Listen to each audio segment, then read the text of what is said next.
మన మన్నార్ ఆర్మీని గేటు దగ్గరే కాదు మొత్తం ఖాన్సార్ లో హై అలర్ట్ లో ఉండమనండి. ఖాన్సార్ లో క్యాల్కులేటర్ పెట్టుకుని ఏమీ లెక్క పెట్టలేదు. ఖాన్సార్ ఎరుపెక్కాల, అందుకే లెక్క పెట్టలేని ఒక పిచ్చోడ్ని తీసుకొచ్చాను. మండే నిప్పుతోనైనా వీళ్ల రక్తంతోనైనా. వాడి పేరు గుర్తుంది బాబా.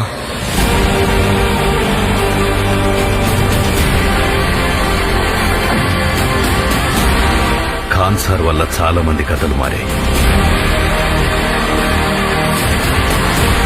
కానీ ఖాన్సార్ కథ మార్చింది ఇద్దరు ప్రాణ స్నేహితులు బద్ధ శత్రువులుగా మారడం.